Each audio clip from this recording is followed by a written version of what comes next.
Hello, I'm Arthur Goldhammer, and if you're watching this, you're viewing the Goldhammer Library, reel number 5. Now, in the Goldhammer Library, you will see reels dealing with my life experiences, my expeditions, and different occult legends, which I believe to be factual, and I know are factual. Now, in this reel, we will deal with an occult legend that I know to be all too well to be real. Of course, I'm talking about vampires. Excuse me. Now, with vampires, the thing you have to understand is they are very vicious creatures. Very vicious. Now, in this reel, we're going to be talking about such things as defense and extermination techniques, my experiences on my expeditions that dealt with the legend of vampires, and other things of the sort. Now, let's get right to it then. The time I first encountered a vampire was on my Amazonian expedition in 1925. I had just recently, about 3 months prior, gotten back from the Himalayan expedition, in which I encountered the Yeti. Now, after that 3 months, we had started an expedition party to go to the Amazon in South America. Now, in the Amazon, on the expedition, my party consisted of myself, of course. It also consisted of Dr. Najib, several of my Galileo Society members, including the ancestor of the great and now Anthony Gandolfini, yes. His ancestor helped me on my expedition. His name was... what was his name? Sorry, old age. I'm getting up there now. Not as young as I once was. Anyway, Mr. Gandolfini and I were accompanied by the ancestor of Barnabas Percival Westbury. Now, myself, Mr. Gandolfini, and Mr. Westbury were accompanied by the rest of the expedition party and about 12 other people from the expedition party, and a new member, which I had not yet worked with, but I had heard stories about his great acclaim and everything. Now, basically, he was labeled an occult hunter. He hunted witches, aliens, like extraterrestrials. At that point, it wasn't really called aliens.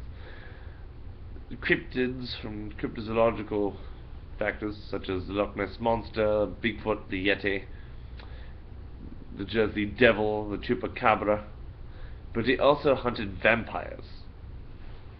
Now, on this expedition, that group of people and we had taken a plane down from New York all the way down to the Amazon.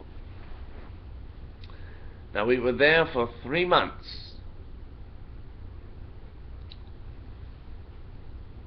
That was our original plan. However, when we were there, we were only there for a month, because we had to get out of there for a reason that we couldn't explain, but it took occult specialists such as myself and Mr. Gandolfini and, at the time, the occult hunter. His name was Cottonwood Mathers. He was a colonel, a Kentucky colonel. And basically, Colonel Cottonwood and I and Gandolfini, we had basically came across something there in terms of vampires that was very gruesome. People started to go missing. They would turn up about a day or two later, drained of blood, or lying in a pool of water, but completely drained of blood. Now the water is also key, because the water is what happens sometimes after a vampire takes its victim. The water is from basically the metaphysical force. Basically creates water because it knows and that vampires can't cross running water. So it engulfs the victim in running water. Usually if you're by a sewer or if you're by a river or whatever, it pulls the water up. We don't know what controls that. We just know it's metaphysical force. Now then, they were drained of blood, and we thought it has to be vampires. So the expedition party and I had a look around, and we had come across a tower. Well, this was in the midst of the Amazon rainforest. Now, connected to that tower, underneath a big brush of trees, was a fortress, a castle, if you will.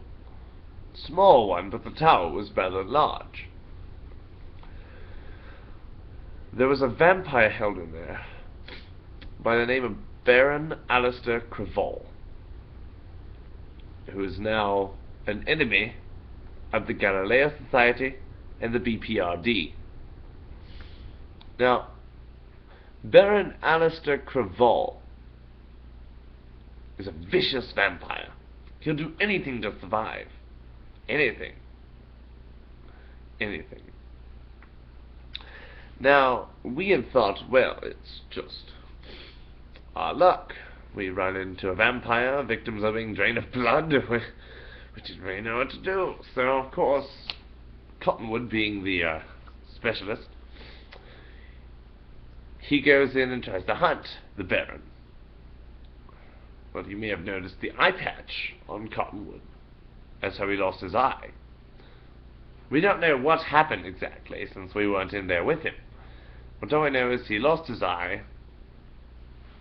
He got into a rather large fight, apparently, with the Baron.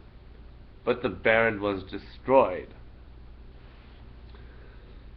We had never heard from the Baron again, although his cult still remains.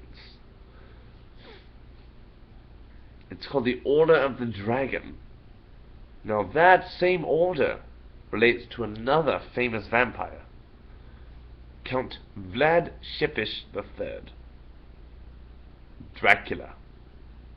Yes, Dracula is among one of the more known, if not the most known, vampire in terms of occult specialists and occult theories and everything of that nature.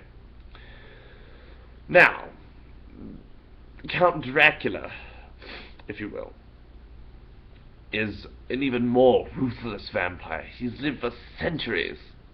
You will destroy him once, he'll just come right back in another form. Sometimes as his son, Alucard, or just various other things, wolves, bats, but not turning back into himself.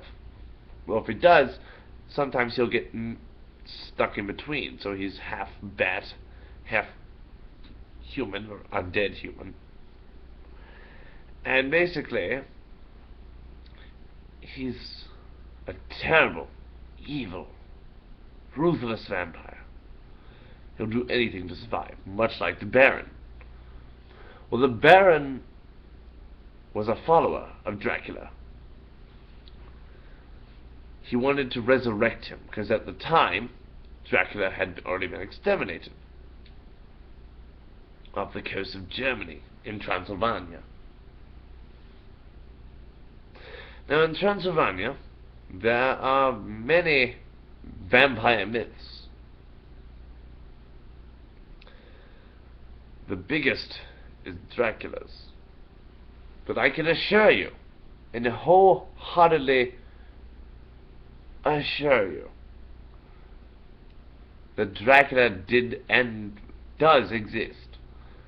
At the present time, he is not yet, or not alive anymore. Neither is the Baron, but their cult still is. When Dracula was exterminated, the ashes of Dracula were stored in an unknown location. It's moved places from time to time. No one knows exactly where it goes or where it ends up. It's a mystery, really. I've tried on several other expeditions to find said ashes. I've come very close, but I've never been completely sure where it is. So, that's where the literature comes in. Now, in such literature as Tales of the Slayer, Volume 2, by Cottonwood Mathers, The Oracle, by Trevor Brutenholm, who's now head of the BPRD, very fine book, and Victor Baudelaire's great novel, or rather non-fictional book, that reads like a novel, Expectations of the Occult. Now this is a key book. Notice the eye, the symbol of Victor Baudelaire's organization, the VFD. Now, the VFD is another organization that's in alliance with the Galileo Society and the BPRD. The VFD, or the Volunteer Fire Department, are a very mysterious group of people. They are seemingly all related, not by blood, but by brotherhood and sisterhood. Notable members include Victor Baudelaire and his wife, Jane Baudelaire, Montgomery, or his doctor, so rather Dr. Montgomery, Josephine Statler, or as she's better known, Elizabeth Josephine, because she had changed the name for the organization.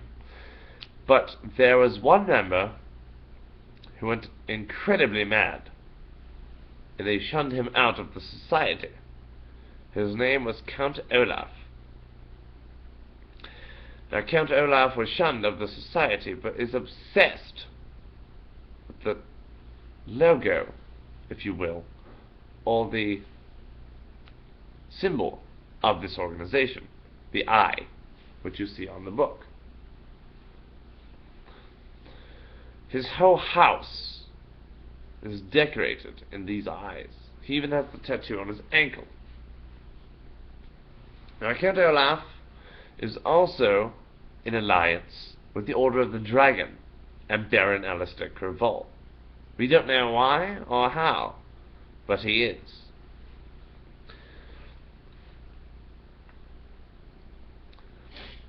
So, if you're interested more in the rest of my vampire expeditions, turn to Reel 7.